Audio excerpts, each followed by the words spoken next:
Welcome to Alzheimer Speaks Radio. I'm your host, Lori LeBay, and I'm so excited that you're joining us today.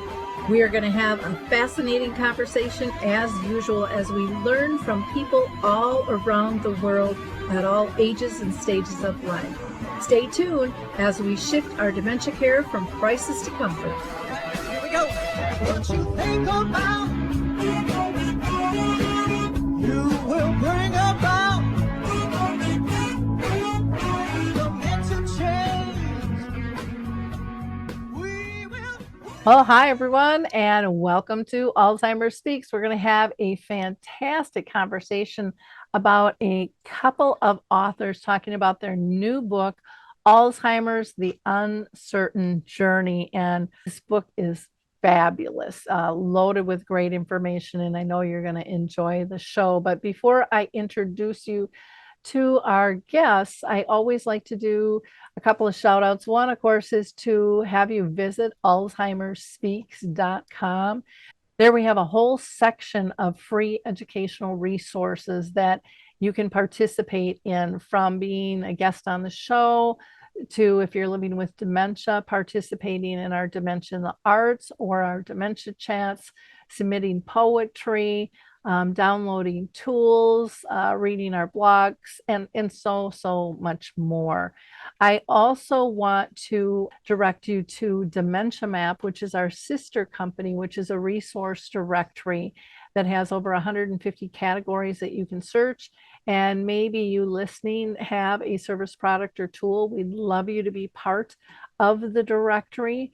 So just reach out to me at radio@alzheimerspeaks.com. And then, of course, I'd be amiss if I didn't mention Twiddle. Twiddle has these wonderful sensory aids that really help stimulate people and help control anxiety and bring a calmness to them. They also have a garment that they designed called Adapt-A-Wrap that's wonderful for people who have limited mobility. Last, I want to give a shout out to Rockma Homes. We just celebrated their 40th anniversary of holistic care. They are just an absolutely brilliant company. They have 3 small group home styles that are just absolutely fantastic. And I want to thank also Twiddle for donating some products as giveaways, as well as Senny, which donated products as giveaways dealing with incontinence. And they're just amazing in and of themselves in terms of their absorbency and the length of time somebody can stay dry. So it just increases independence and so much more. I'm just barely touching on things. And last, I want to give a shout out to Artifacts. They are launching a new study soon. And if you are interested in learning more about them, you can email them at brainhealth@artifacts. And Artifacts only has the one A in the beginning. .com, brainhealth@artifacts.com. So with that, I am going to introduce you to our guests. Well, Guy and Renee, I am so excited to have you two on the show today. I've read your book and I am just amazed at the work and the wealth of information that is in it. So I just can't wait to get started. So first of all, thank you for taking time to be with us today. Everyone's kind of around the world here, so our time zones and stuff, we had to coordinate. But I'm going to have you each start out by introducing yourselves. So Guy, if you don't mind introducing yourself first to our audience. Yeah, my name is Guy Slowik. I'm an orthopedic surgeon, recently retired. I've been very, very interested in patient education for some 30 years now, and I was involved with the development of one of the first, or probably the first major information source of health information on the internet in the late 1990s, which was, when I developed it, I wasn't sure how to use it. I approached at that time AOL, and I approached Yahoo, which were the 2 major players at the time, and I said, would you have any use for this? And Yahoo came back within a day and said, please, we'd love to use it. And actually, that was the start of Yahoo Health, which for about 10 to 12 years was the dominant health player online, with almost all views. WebMD came a bit later, but Yahoo Health was the dominant. Our information played a major role for the first few years, and then they collected information from other sources, and ultimately we moved the information to our own site and updated it and then ran it as your medical source. So I've always been involved in patient education and dementia care, where I'll respond to that if I'm asked later how I ever got to getting involved with dementia. Okay, sounds good. Renee, do you want to introduce yourself, please? Sure. I'm Renee Despres, and I have been a freelance journalist, writer, and public health worker for many, many years. I've worked with Guy on Your Medical Source since the early 2000s. And I sometimes say I'm an English professor who stopped at the public health department one day and never left. So I work at multiple different places, but primarily my role is that I am a writer first and foremost, and I just am really blessed and gifted to be able to work with Guy on getting health information out to the world. Okay, wonderful. Thank you. Guy, funny, you mentioned about telling your story of how you got connected with dementia. That's one of the things I always do is ask all my guests is, have they been touched personally in family or circle of friends by dementia? Actually, the answer to that is negative, other than knowing some,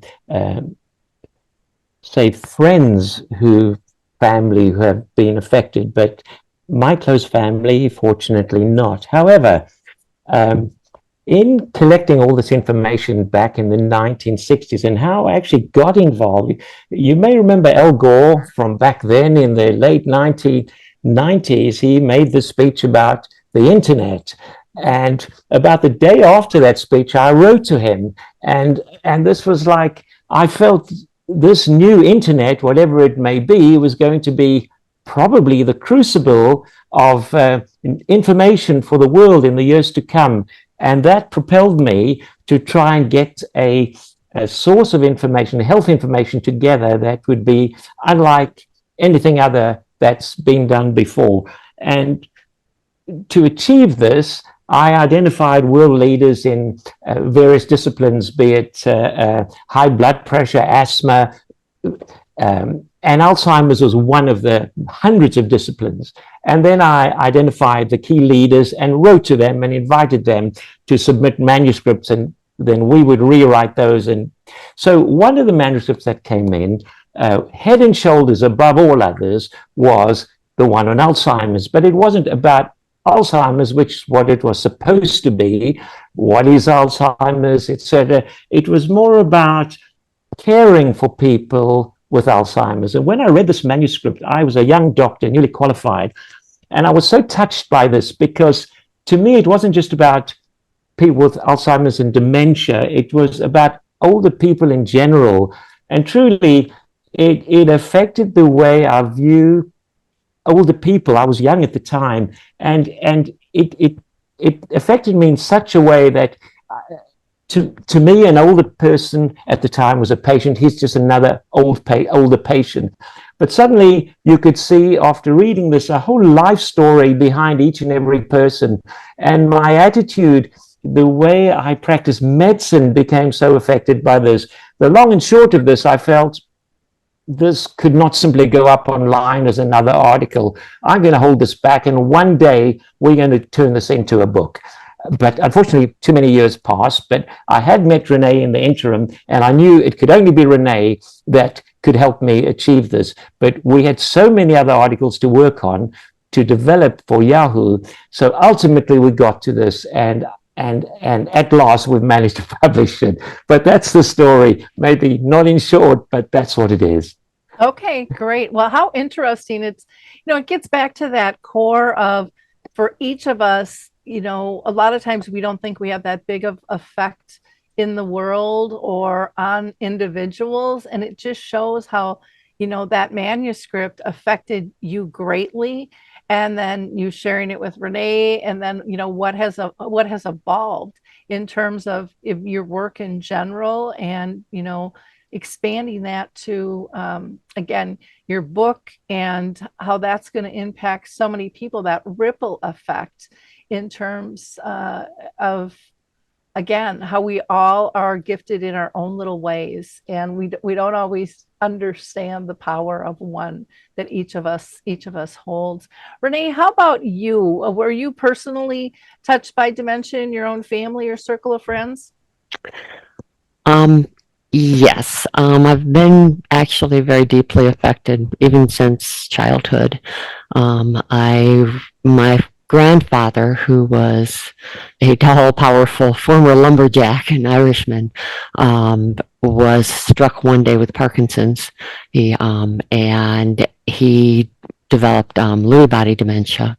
And so I remember vividly from my childhood my father fighting to get him into the shower, and really just knowing that this wasn't right. It felt like this isn't how we should be caring for someone who we respect so much, but there were no other alternatives. And that was back in the days when if someone developed dementia, they were referred to as senile.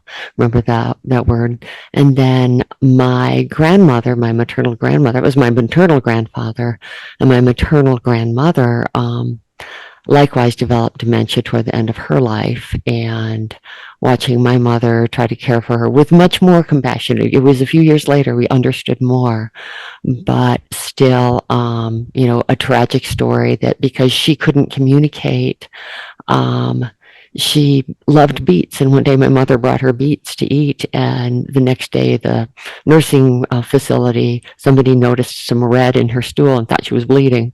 And because there was no way to communicate with her, they brought her into the hospital and pumped her stomach, and she ended up hiccuping herself to death so it was tragic. And so those two things have really stuck with me. And then, as we'll talk about later, my own father just passed this year after a very long struggle with dementia. So it's been very personal to me, remains personal, and is something that this book was just, the opportunity to work on this book was such a gift.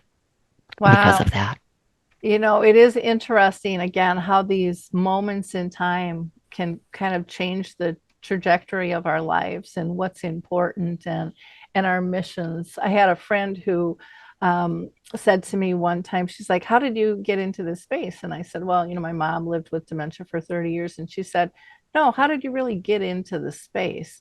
And she said, I want you to go back and look at your life in 5-year increments and write down who was important or what happened during those 5 years. And when I did that, even before my mom had dementia, I would have landed here. I mean, it's kind of incredible, but I never looked at that in that fashion. So I always like to mention that, because I think sometimes people feel lost or without purpose, and that might be a way to get on track or to understand even how you really landed in the space that you're now working in. And it's usually passion driven, but it's embedded in us over time in terms of our life experiences. That's my belief anyways with that. So thank you too for sharing that. Guy, I want you to talk about your new book here, Alzheimer's, The Uncertain Journey, Navigating the Challenges, which is just really an indispensable guide for caregivers and families to come together. What was the impotence of I guess, writing the book, Well, this manuscript that I refer to was only 30 pages. The book today is some 400 pages. The manuscript is maybe one chapter of the book, but it's the heart, it's the core of the book. And after I'd read this manuscript, I felt the absolute need to share it. And I think I coined this phrase, and I use it in the book, when I introduced that chapter, the language of caring, which is the terminology that Bernard Isaacs used, and of course, validation, which is Naomi Field's term. But I sort of coined a term that would bring it all together, which was bridging your worlds. And the concept here was to get a book out there that would connect the person suffering the disease with the person caring for them. And Bridging Your Worlds, I didn't feel was an appropriate title for the book, because you need to understand the meaning, and I felt the title should be explicit in what you're trying to say, nothing deep. So my aim in getting this book out there was, though I'd not been touched by the disease, I'd been touched by the manuscript in understanding what people are going through who have suffered and who are caring for these kind of people. And so I knew on my own I couldn't do it, because I didn't have that background that was necessary. And that's why I was already working with Renee, and Renee had this history, and as she said to me at the time, this is an absolute gift. And so it seemed all to fit together. And we both worked in this. We both wrote various chapters for the book around Professor Isaac's chapter. And I think and it took a number of years. This was not a quick thing, because we were both busy with our own lives. But ultimately, we got there. Wow. Well, I'm glad you did, for sure. It is interesting. And I think, that approach of what it is versus how do you live with it graciously, they're two totally different pieces. And you need both of them to live well with it for the person with dementia and those that are caring. If it's a family member or, a professional, I think everyone needs those insights where tasks are heartfelt, and that the heart leads in terms of how we carry out those tasks. In the world we live in today, we commonly hear the word person-centered care, which jives me through the roof, because I think it's overused and underdelivered, and I don't think people understand what it really means. And in a world of micromanagement, I think your book kind of breaks through everything just being a task, but you're giving the reason of why this needs to be done, why these approaches are needed, and how they can be helpful, and who they help, because anytime we help somebody, dementia or not, I'm a firm believer it's a ripple effect. It affects everyone. You change one and you change everything. And it can be slow, or it can be, a tsunami wave, depending on the size of that change. So thank you for that. Renee, anything you want to add about how the book came together? Yeah, I just wanted to say that, first of all, obviously Guy and I had been working on multiple different manuscripts, as he had said. I think the last one I'd worked on was constipation. I mean, that's how broad, though, you're medical. And then one day he pulled this book out, or this manuscript by Isaacs out, and I too was just deeply, deeply touched by it. And, partly on the basis of my own experiences. And then I unfortunately got called home because my mother had been diagnosed with advanced colon cancer. And while I was there, I realized Dad wasn't acting right. And we'd had some of what I would later find out, the first classic signs of, not managing money well for someone who'd been a very, very successful businessman. And as we were there, I said, we need to do something. So it was literally about 2 weeks later, after receiving this manuscript from Guy, that my own father was diagnosed with dementia. And so it was a gift to be able to work on this book with its approach, and with Bernard Isaacs' absolutely amazing approach and generosity and thoughtfulness. And that was what I really worked hard in all of my work with this is I'm going to update the science. I'm going to update the tools that he couldn't even have imagined because he did pass in 1996. But I am not going to change the core tone of this book. So I went and I read several of his books just so that I could, in all of my work, try to keep and preserve that tenderness and gentleness and the wit that he always had in all of his writings. So that was really a task. Well, I like that you mentioned the tenderness and the wit, because a lot of times I think, well, I personally believe, we have been programmed to think that this is overly difficult and that we're not capable of caring for somebody with dementia for years and years and years. That's kind of what we've been told. We're not enough. And yet it comes down to having empathy and compassion, which hopefully we weave in all of our lives. And dementia is just another thing we have to adapt to. And then when you mentioned, the humor, I also think when people are struck with a chronic illness or anything major in their life, we kind of push humor out the window and we're like, this is serious. We have to take this serious and we can't laugh. And, there's things that need to be done. And yet, with my dad had brain cancer. My mom had dementia for 30 years. Humor was the glue that kept us together because it's just such a natural part of our relationships. And again, it's one of those things that really isn't talked about. People go, well, you can't laugh at them. And I'm like, I'm not laughing at them. I'm laughing with them. Some of these things are pretty darn funny.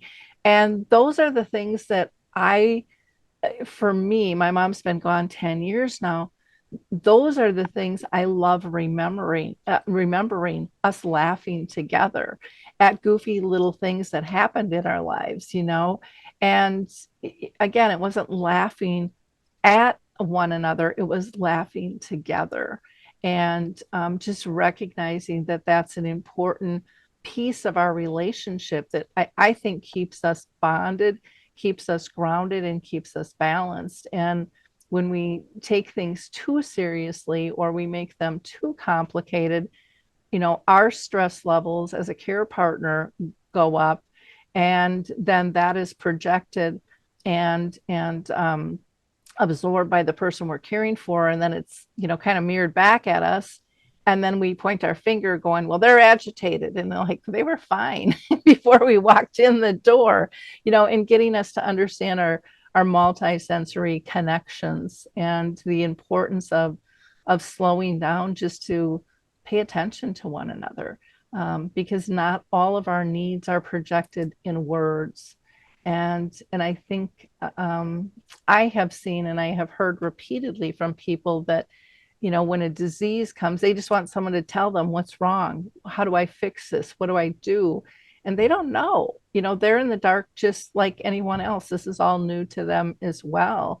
And so we have to, make this a family project, a we project, not a I versus them type thing. I'm doing this for you. I'm doing this for us, and again, putting that core of the relationship back. And it sounds like, with Isaac, he really understood all that. Bernard Isaac really understood the importance of relationship and empathy and something that's actually implementable, that doesn't scare people away. And so often I still hear things that, families say, it's just too complicated. I can't do it. I don't have the time. I don't have the energy. I don't have the smarts to even process all of these things, or the finances to implement things. And that's part of what I love about your book, is it really lays things out in multiple ways to be able to approach on a very humanistic level, that I think takes the scary out of things. And scary and loneliness are probably two of the biggest things that we hear about. Renee, I want to ask you, there's so many books that and articles that have been written about caring for somebody with Alzheimer's or dementia. How would you say your book is different? Well, I think you've been touching on it, and I cannot overemphasize the importance of really trying to stay true to Dr. Isaac's approach. He's still known as one of the fathers of geriatrics. And so it was just such an honor to work on that. And it is that humor that this is something that you can do. And we tried to make it comprehensive without making it overwhelming. And to allow the information to come in the bites just so that people could meet and find the information they needed when they need it, because Alzheimer's or dementia diagnosis can be so overwhelming for people that sometimes they can't absorb all the information at once. And so by chunking it out into these tiny little pieces, by preserving Isaac's tone and his deep compassion for us all as we age. I'm not going to say the elderly, if we're lucky enough, we will all age.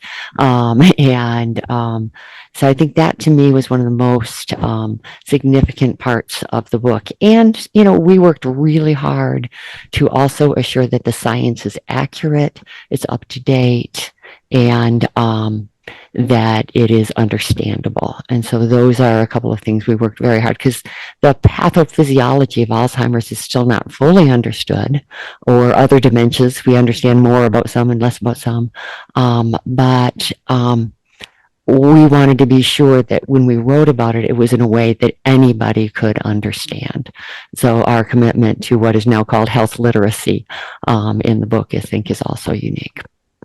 Well, and I love that, and I appreciate that so much, because I do think that people think, oh my gosh, 400 pages, am I going to be able to get through it? And everyone thinks they have to memorize it, and most of us don't have a photographic memory, so that's not going to happen, but it's easy to be able to go back in the book and review and know that, it is a resource. A lot of caregivers, when they find a book that really meets their needs, they use the phrase, this is my Alzheimer's or dementia Bible.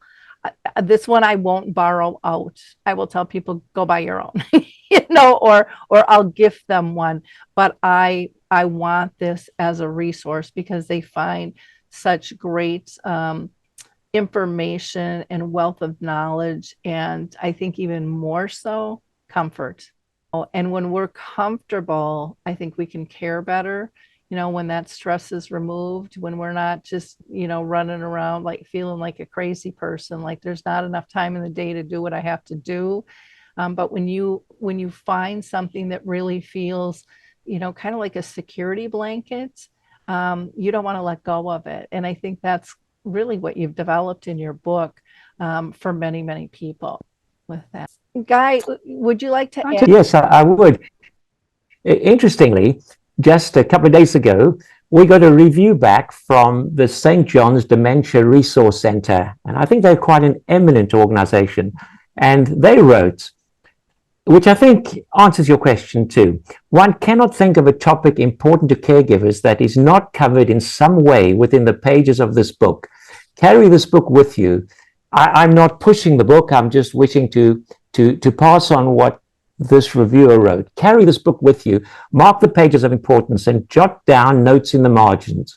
This book is going to be an important tool in your dementia caregiving toolbox, which can help you through many days of uncertainty.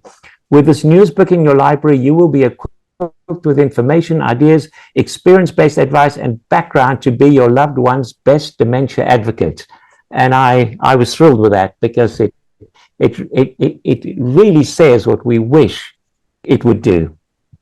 Yeah, and I think it will for many, many people. I can't wait to bring this to. I always bring books to my support groups, and people take them and they bring them back, and they talk about kind of their review and what they got out of it, and goes on to the next person and stuff. And it's just any way we can spread and give people comfort, I think is so critically important. Now, Guy, when you started to write the book, Did you have a particular audience in mind, and did that shift kind of your vision for the book? Did it shift as you wrote it?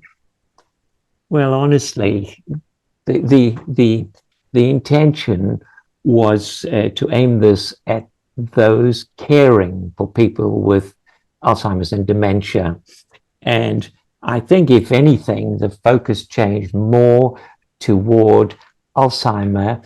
Of course, it covers dementia, but we felt that nuanced approach may be appropriate. We talk about all the various type of dementias in the context as well, and we make it known at the outset that not every confused person has dementia or Alzheimer's. That's something that we feel critically important to understand. But really, I think maybe the view was one day we would do a second book on dementia as well. But initially, I think when I'd written to Bernard Isaacs, the topic was really Alzheimer's and not dementia in general. And so I think while initially we wanted to broaden it out from just Alzheimer's, we did do that, but maintained the focus more on Alzheimer's. So there was some change, but really we've kept our focus throughout the writing of this book on those who need it to care for their loved ones with a condition. Okay, great. Renee, anything you want to add to that as far as your target audience and kind of vision for the book? Well, I've always seen the book as not only for people who are personally family caregivers, but also for people who might be working in a care setting. So CNAs, MAs, those who might be working in homes. And we have had, I had one person who is a dear friend who's a psychiatrist working in a care home, and he went and he bought a copy of the book for all of his staff, and they had discussions. So I see it as a real educational tool for people who are professionals or paraprofessionals, as well as family caregivers. And this, I think, one of the things that this book is unique about is it can span across different audiences. I know people who have been early in their Alzheimer's diagnosis who actually their partner was reading the book and they asked to read it as well because they wanted to know what to expect, what was going to come. And they were able at that point to have conversations with their care partners to help them in making their own decisions and making clear what their needs were, as they knew that they were going to be able to lose the ability to communicate that. And so I think that the book is also for someone who has been recently diagnosed. And it may actually be for all of us, because none of us know that we are not going to develop some sort of dementia in our lives. There's no guarantee out there. And so I think it's a book that really anyone could read and use, especially as we're looking at planning for the future. We've talked about this before, but I'm the COVID mom. I've been working on COVID for 5 years, and we know that there are unfortunately many very young people who are developing dementia after having a bout with COVID. So we're all at risk of this. So if we can have the information we need to let others know how, if we are on this uncertain journey, how we want to be cared for and what we want to do, I think it's good for all of us. Yeah, I agree. I think it's wonderful for everyone. I would love to see this, out to every single doctor, because I think it would change how they give a diagnosis just by having a resource for them to say. I think there's just a ton they would learn in here, because so many of them don't know diddly squats about the disease and the process and the things that people can do, and that lack of knowledge, that lack of empathy, a lot of times can really affect a family walking out the door with this diagnosis. And so just being able to have a doctor who understands it a little bit more, to understand that there are options, there are resources, there are different ways to care. I think would make the doctor themselves feel like they're doing something, because they know we don't have a cure. I can't put you on this care plan that's going to make this all go away. And families are really looking, I mean, granted, everyone would love a cure, but families are really looking at, what do I do now? Where do I go? And they're not getting any information, most of them. They're just being told, come back in a year or 6 months, here's your prescription, and get your affairs in order because your person's going to die. And that's a pretty depressing way to walk out a door. Where if a doctor had an understanding and could give hope, and even refer them to a book like this, or Dementia Map, or the Alzheimer's Association, or the Alzheimer's Society, or the Foundation. I mean, there's so many things out there that people don't know. And to me, part of us having an impact is we need to get this information to the doctors, so when they first get diagnosed, it's not as depressing. Again, a chronic illness is always going to be depressing. That's going to be a normal feeling. You're going to have anger, you're going to have grief, you're going to have all of those things, but you should be able to have hope and alternatives that you can customize into your own family and to your own culture and your own financial and personal beliefs of how we want to care for one another. And so, the person with dementia, especially in the early stages, I think this is going to give them hope and alternatives. A lot of people don't understand that in many situations, they are, when they get diagnosed early, they're on the ground running, looking for resources. They're kind of the main peeps out there because, their family still has to work. There are other things going on. And I think probably 90% of the population doesn't understand what a person with dementia offers in terms of finding alternative treatments, because they have, and they'll be the first to say, I've got the time and I'm making connections, through my support groups that they find, and it just keeps growing. So I think the book will help them. I think it'll help families enormously, but I think it will help take the burden off the physicians in terms of not feeling so guilty. And that's what we hear from so many of them with that. If you are just tuning in right now, we have been talking with Renee and Guy, who are the authors of Alzheimer's, The Uncertain Journey, Navigating the Challenges, and just an absolutely fantastic book. You can go to their website, which is yourmedicalsource.com/Alzheimer's. You can find them on Twitter as Beat Alzheimer's, and they are on Facebook as Your Medical Source. And again, just an incredible book. And we're going to talk about it a little bit more, but I always like to give a little plug for Q for Good. I don't know if anyone out there is looking for a wonderful webmaster. These guys are really socially conscious too, but I personally work with them, and when I hear something that I really believe in, I like to share that with people. They kind of, like Guy and Renee, have made it easy to understand the process, like they've done with their book. Q for Good has done that with the websites, to be able to talk at whatever level you're at, to communicate in writing, to give you that calmness, that insight to avoid issues or correct issues as they pop up, as things twist and turn. And I just can't say enough good things about them. If you mention, my name or Alzheimer's Speaks, you can also get 10% off, which of course I'm thrilled to be able to pass that on to you.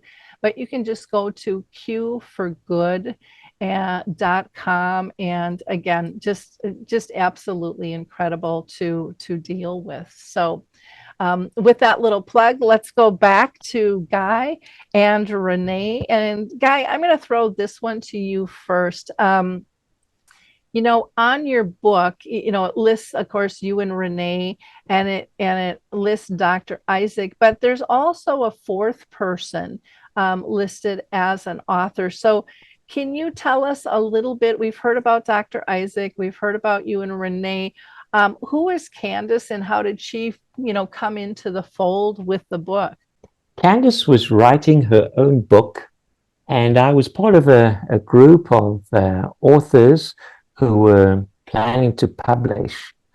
And she saw what I was writing, said, I'd love to read that. And she read it and came back with some great ideas to make the book more user-friendly than what she thought it was at the time. And we had a few personal stories in the book, but maybe not as many as we should have had. And there were also issues that she felt we should incorporate in the book. And so I invited her to write a couple of chapters for us. And I told her, if we incorporate these chapters, we like them, rather than just give you a title of contributor, we would make you part of the book, because you're helping make the book friendlier than it was before. We never really had any negative criticism on this book, but I just thought that if we could make it even friendlier and warmer, I think that was it, warmer than it was. And so she sat down and wrote about 4 or 5 stories in which she had been involved, stories because her family had Alzheimer's, and so she had stories to tell, and she also worked in that arena, and so she'd had stories interacting with others. And then I decided I'd go out to various other caregivers that I knew and ask them to add their stories. But it was thanks to her that we then went ahead and added multiple stories, which I think changed the tone of the book in a big way. And we also incorporated a few new concepts of in terms of family relations. When you first get the diagnosis, about the first family meeting and the second family meeting. And again, that was her contribution to the book. And I thought they were big contributions. And so we made her an author as a result of that. She wasn't a main player in the contribution, in the making of this book, but she added something that made the book warmer and friendlier. Okay, well, that makes sense. Renee, anything you want to add to that at all? No, I'll leave that to Guy, because I really wasn't involved with Candace. Okay, sounds good. I wanted to, ask you, Renee, what it's like to write a book that, is a topic that you're living, with your dad having Alzheimer's disease. How did that affect you and even your family? I know sometimes families get touchy about people writing books. Right. So, and luckily it wasn't a totally autobiographical. I do have a little autobiographical preface, mm-hmm. and we'll be updating some of that as the journey went on. But mostly it truly was a gift to have the manuscript to work on, to live through this and see and to be able to understand. And as long as I was careful, I could sometimes shape my siblings' approaches to my dad. I just had to not come off as the know-it-all big sister. That's sort of important. But I think it really did impact my dad's care to be able to work with this book, reading through it, and just starting from that very core of Isaac's approach of respect and generosity and caring, and the language of caring that we had been using. So I shared bits of it often as I was going through this with my siblings, and then as things progressed with my father, with his caregivers. He was lucky enough to be able to have full-time care in his home 24/7 for the last several years of his life. And so we had caregivers who were really built deep relationships with him. And I learned from them, and some of what I learned from them showed up in the book, and some of what we learned from the book showed up in his caring. At one point, I bought him, as we talk about in the book, the sensory piece of having a stuffed animal or something. He loved dogs, but he was no longer able to care for a dog by himself. And so we thought that was too much to ask a caregiver to actually take on dad and a dog. So I got him this big old life-size German Shepherd stuffed animal. And my siblings said, no. And they like it was a Christmas gift, and they disappeared it. They couldn't, because they couldn't handle that this was something that dad needed then. And so that was, a little source of tension, but just, fast forward a couple of years later, and we were back to, they were the ones buying the thing. So just having that available was, I think, really important. And so it was this, sort of mutually constituting learning experience.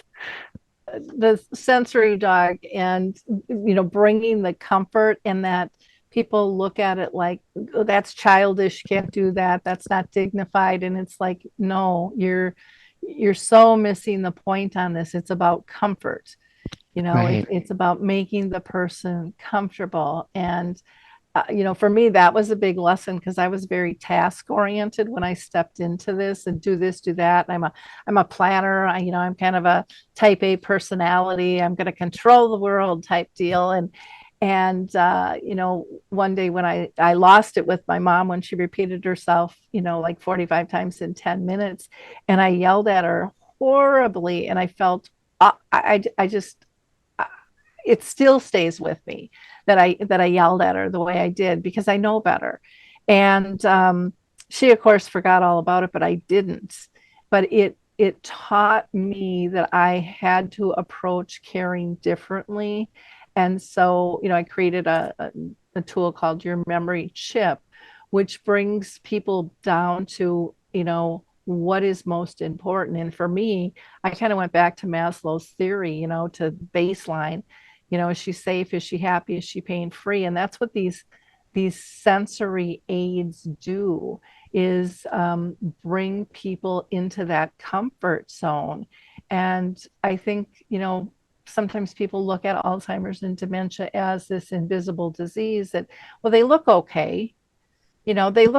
So they should be able to deal with everything the way they used to. Well, no, your book describes the failing brain, and it talks about these sensory tools that are available. If it's a big stuffed animal, or if it's something like a twiddle product, it's like a muff that has little fidgets in it, or if it's a robotic dog or cat that they have nowadays. I can't tell you how many families say, oh my gosh, my dad, he has that cat on his lap and he's petting it all the time, and it just brings him comfort. Or when he doesn't have it, it's across the chair, just so he can see the cat, so he's not alone. Mm-hmm. And people don't understand the importance of those things. I also loved when you talked about, siblings can be on different pages. And that can be a really difficult thing to maneuver. And I ran across that with my own family. My brothers, this was very late after my dad had died, and my mom was in very late stages. And we were talking about why they didn't come visit. And they said, well, you're a control freak. And I'm like, no, I'm not a control freak. I'm organized. That's why everybody comes to me. I'm organized. And that's how I saw myself. And we got into this in-depth conversation of perceptions. And I said, okay, now that you're talking to me, I can see where you felt I was intimidating and I was controlling, but you could have told me that earlier. We could have had this conversation earlier. And I'll take some of the responsibility, but I won't take it all.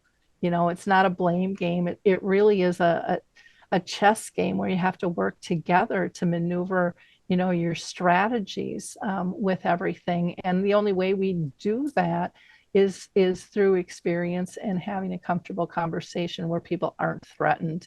And again, that's why I love your book. I think it brings so many different levels out. Matt, can I just add something to that? I think Renee's being a bit more humble. She has introduced important concepts into the book, based on her experiences with her dad. And she writes a beautiful story in the book about this one day. She has come back from a swim in the lake, and she finds the caregiver being rather harsh with her father.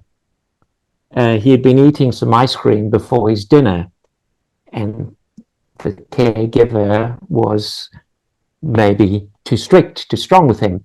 And she writes, after lambasting the caregiver, she writes, "I asked the caregiver to imagine that man, my father, as a highly respected engineering professor lecturing to a room of graduate students, as a man negotiating a deal with a buyer from General Motors, as a man testifying in court as an expert witness about a ladder that failed or an airplane that fell out of the sky. And then when she saw that man, I told her then she could approach him about the ice cream before dinner or not, and that she needed to treat the man she could see in the same way she would treat the man she couldn't see, the one hidden inside, because that is who he still is in his own mind." And I thought that's very beautiful. And there are those kind of concepts that she's brought into this book from her own personal experiences, and I commend her hugely for that. Yeah, I was going to ask you what it was like working with someone who's actually experienced it, and you summed that up beautifully. And Renee, I love that, see the invisible man, because that's the core of who he is.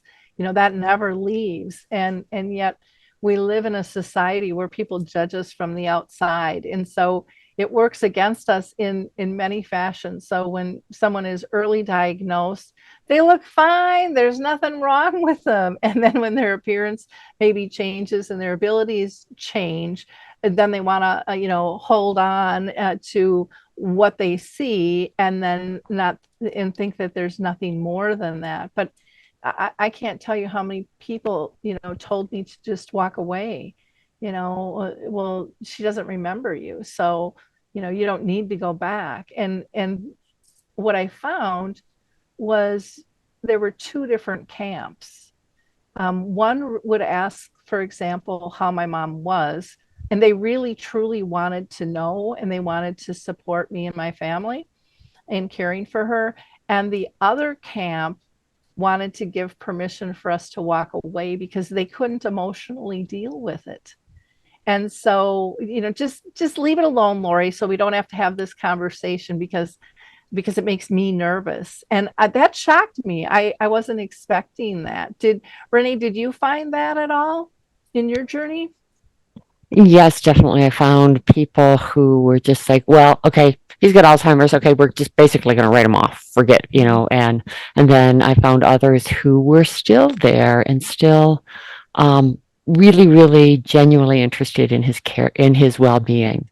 And, none of his caregivers knew him before he had Alzheimer's. And yet some of them developed these absolutely beautiful relationships with him in that moment. We had one caregiver who would, we got pictures of him dressing up in like little Hawaiian hula outfits and dancing around. My dad would never have done that, but you know what? In that moment, he had a blast and he loved it. And so there was real caring for who he was in the moment. And I think that was really, to me, those people who stuck with us. And we just met not very long ago.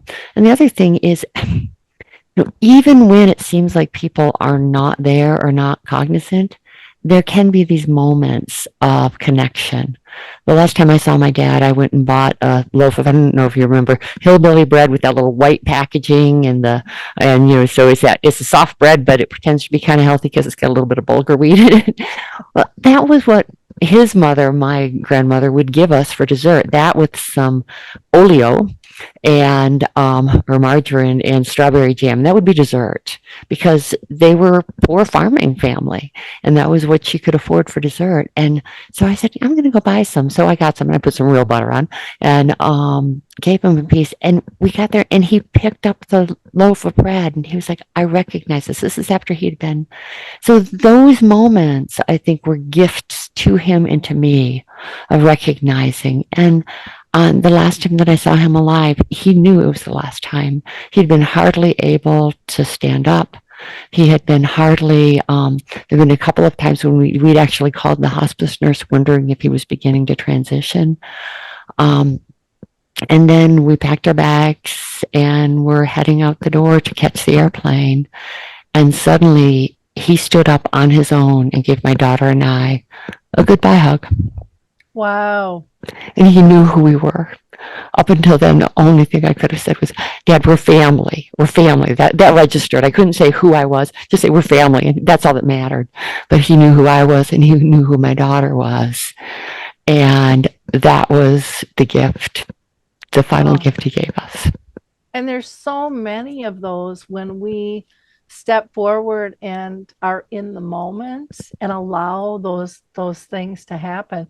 I'll never forget my mom. She had been living in a nursing home, and she actually asked to move in because my dad was there, because he had taken a tumble down 2 flights of steps for whatever reason, didn't take the elevator, and with his brain cancer, and he was never able to come home. And the plan was always for my mom to move in with us. And she was with us a couple of weeks, and one morning she woke up and she said, I want to move to the nursing home. And of course I was offended.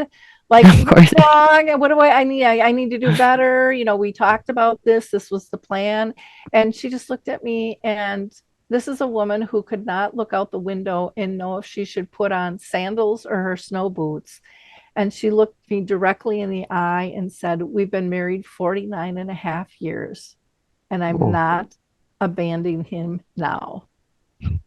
And I said, I will make that happen. And so she ended up moving into the nursing home. And, you know, towards the end of her journey, she all of a sudden started having these massive body seizures. I mean, they like wouldn't stop. And they had me come in to do her DNR paperwork all over again, because she had been there like 10 years. And I'm sitting on the bed with the nurse, and we're going over all the paperwork, and my mom's in her big Jerry wheelchair, and she's just sleeping. And the nurse leaves to make a copy. And, you know, and as many times as I had this conversation with my mom, I was still struggling. I was just struggling with, you know, she could die any day because of the way things were going. And, you know, she did not want to go to the hospital. She didn't want any, you know, extra care in the condition she was in. And I'm going to get emotional. I said, Mom, am I doing the right thing? And out of a dead sleep, she turned her head, she smiled at me, and she went, yep. And then she went right back to sleep. But she knew in that moment what I needed, and she gave it to me. And I will never forget the power of that moment. And It's a big deal. So many of those stories, you know, that are there, but we have to be open to them, and we have to never ever forget that our relationships are much deeper than just, you know, just our bodies. I mean, we are connected at a soul level. I truly believe that. I learned through my journey that there's different levels of unconditional love, and the smaller that the relationships seem to be, the bigger they actually get, and the deeper and more profound they are. And you know, I just think it's one of, you know, caring for somebody with Alzheimer's or any type of chronic illness, you know, to step into that space and really become one with them, never losing your relationship, is one of the biggest gifts you'll ever receive in your life. It's just it's like a spiritual awakening. And anyways, it was for me. it's hard to even put into words. And Renee, did you feel that with your journey with your dad? Oh, absolutely. Yeah, it was, and I wasn't his primary caregiver. My sister was. She did all of the coordination and all of that hard work. Right. And I would come in for as long as I could during the summers and at other times whenever I was needed, if I could. Um, but I felt like it was such a privilege to be with him. Mhm. And there were times when we would laugh when he would see something on the television and decide, well, that was his wife or that was his daughter, or where reality, his reality tethers got kind of loosened up there. He didn't have the reality tethers. But every moment, every time there was just the moments when we would have a flash of knowing that he was still himself within himself. He was still that man, and that man who really cared deeply. And in some ways, this may sound almost odd, the dementia was a gift for us in another way because it unleashed or allowed this sort of masculinity that my father had always had. He was the son of a poor farmer, very, grew up in the era of the Depression, post World War II. He was a tough guy, right? Golden Gloves boxing champion as a high schooler. And somehow when the dementia started, this gentle, caring part of him suddenly came out, and we could see him in a completely different light. And in a way, because we'd always had a somewhat contentious relationship, my father and I, we were way too much alike. It was an opportunity for us both to heal that and appreciate each other. And we stopped fighting. I mean, so you can never say that there's not an opportunity to heal. Yeah. My mom was kind of very organized, kept the family together, kept the community together. I mean, she was just in charge of this, that, and the other thing. And one of the things I learned from her was how important it is to play. I never really saw her play as an adult. And that side just blossomed. And it was like, gosh, it was such a gift to be able to see this joy at a like a child's level, because I do think their joy is different than us as adults because our minds are going in so many different levels. And to it was so incredible. The other thing I'll just mention, if you don't mind, is one other story. Again, getting to that point of don't ever give up at the core of your relationship. When my mom was towards the end of her journey, she started coming to me in dreams. And so one night she came and like, Lori, you got to finish that obit. And I'm at 2 a.m. I'm like, okay, I'm going to get up, go to my typewriter, and I start running. And she seemed fine. We weren't seeing any changes with her. She was doing well. And then all of a sudden she got really sick, and no one really knew why, but she was just declining really quick. And she had told me about 3 months earlier, again in a dream, that I would not be there when she died. And I remember having this argument with her, but I am that person, Mom. That's what I do. I help people transition. Of course I'll be there. She's like, no, you will not be here. I need you not to be here. One, she said, I need to know you're going to continue your work. And two, the rest of the family has to participate in death and dying. And she was always big in that. Even when we were really little kids, she would bring us to wakes and funerals, and she would be scolded by her friends. They're way too young. They shouldn't be here. But that was just something that was really important to her. So when my mom is actively dying, I have 2 keynotes that I'm doing. I think it was in Arizona at the time. And I'm a one-person show, so there's nobody I could hand it over to. And I knew that's where she wanted me to be. So I leave, and I'm planning on just communicating with the family through the phone. And I get on the plane, and I think my mom literally lined my whole trip up. Next to me on the plane is a man whose father-in-law just moved in with them, who has dementia. So we talk the whole flight about what he's going through and resources and all of that stuff. I get to baggage claim, and I'm waiting for my luggage, and my phone rings, and it's my daughter. And my daughter says, Mom, Grandma's kind of taking a turn. I thought you might want to say goodbye. And I said, okay, put the phone up to her ear. And she said, brilliantly, she said, how about we FaceTime? I never thought of being able to do that. And so here I am in baggage claim, looking at my mom, who's really pretty much comatose, telling her how much I love her and things. And I hang up the phone, and next to me, a woman hands me a Kleenex. And she said, I don't know if you know this, but I sat across the aisle from you on the plane, and my mom had dementia.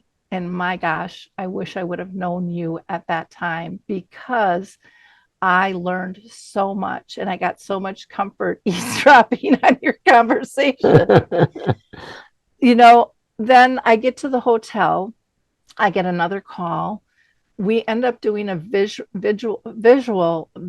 I can't say visual with my mom for like 6 hours through video conferencing. And, I didn't think that that was possible.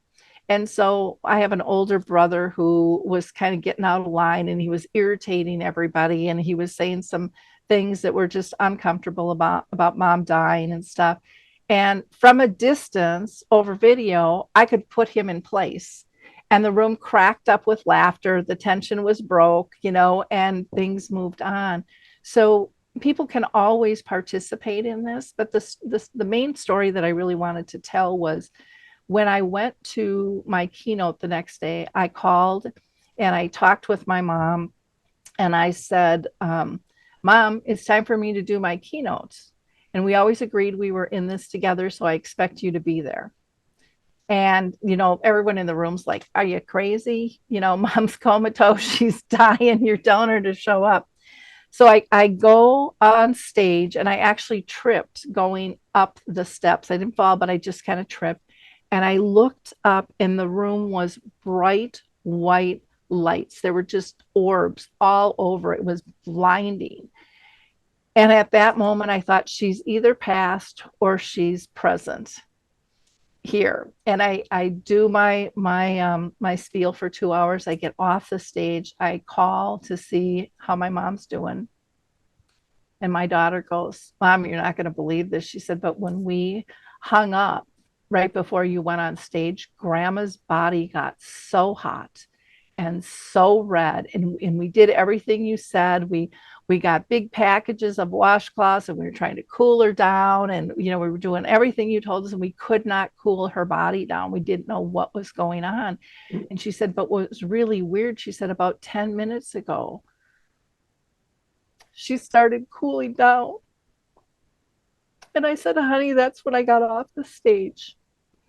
So don't ever think that you are not connected, because the power of our connections are so profoundly deep, beyond what we can ever imagine, if we open ourselves up to those connections.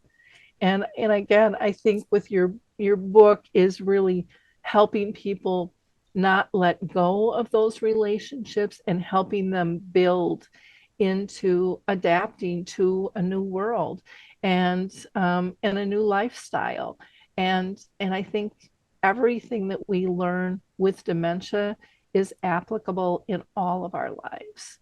It can help us have deeper, better relationships with everyone. So I can't thank you guys enough for the work that you did to pull this book together. It's absolutely amazing, just amazing. In wrapping up, I just want to ask each of you, if you could tell our audience one thing that you think is important for them to take away with the book, what would that be? And Renee, I'm going to go to you first and then to Guy. The one thing is that a diagnosis of dementia is not the end. It's only the beginning. And we can care for our loved ones. Dementia is not a clinical condition. It's an everyday condition. It's something that we live with. And we can live really well with it and still have the person who we love with us and maintain that connection that you described so beautifully. And by being aware, the message of this book is that we do have tools to make that last uncertain journey a beautiful one for all of us. That's beautiful. And it really is dementia is to me, it's a diagnosis of society. It's not one, it's not just a family. There's just this massive ripple effect on everyone. Just like each of us, has our power of one, and how are we going to use that? How are we going to show up in life? And, life is all about adapting. This is just another chapter in our life story in terms of how are we going to deal with this adversity that, came on our doorstep. So thank you, Renee. Guy, how about you? What would you tell people? Well, I don't think we touched on this, but we go into this quite greatly, especially in the opening section of the book. And that's about the importance of caring for yourself as a caregiver, as it is for the person that you're caring for. Because if something happens to you, there's no one to do that caring anymore. And so it is vitally important for the caregiver to eat well, do the exercises, etc., etc. But the point is, care for yourself as well as you do for the person you're looking after. I think that's a point that's critical that we try to push hard in the book. That's a really, really good point. And I think, people know, they hear about eating well and exercising, but I don't think that we talk enough about that emotional care to make sure our souls are filled with people who lift us up, who give us purpose in other areas of our lives, because none of us are just one thing. We have multiple roles in this world, and finding that balance, I think, is really important. And I know that because I didn't live that. I had another story on that whole thing, that I didn't realize how empty I got until I was filled back up. But I was avoiding being filled back up because I was too busy being busy in caring. And boy, that was a really big mistake. But yet it was a gift as a realization. But yeah, it's one of those things that's really easily overlooked. So excellent point. Yeah, and of course, I intended to include the emotional aspect. We go into great depth about the emotional aspect for the caregiver because it's truly important. Excellent. Again, you can go to their website, which is yourmedicalsource.com/Alzheimer's. You can find them on Twitter as Beat Alzheimer's and on Facebook as Your Medical Source. And is your book available like on Amazon and things like that as well? Yes, it's on Amazon, and in maybe it'll take about 6-8 weeks. It should be available in bookstores and libraries throughout the country. Okay. Wonderful. Well, thank you so much. Anything that we missed before we say goodbye to everyone? Just want to say thank you so much for all of your work in getting out the information, the resources, and we are just honored to be on your show. Well, thank you. And I echo that. Oh, thank you. And to our audience, I would just ask, like I do every show, be a giver of hope. Like, click, and share. We don't look at the numbers. That's not important to us. What's important to us is getting good information out to people who need it. And the easiest way to do that is through you. You have the power to help someone else, to help yourself, to get people educated hopefully before they need this information, because people don't know where to look. And so the more information that we can share, the more comfortable the conversation, and the faster people will feel confident and comfortable in tapping into those resources. So know that you make a really big difference and that you are appreciated. Thanks, everyone. Bye now.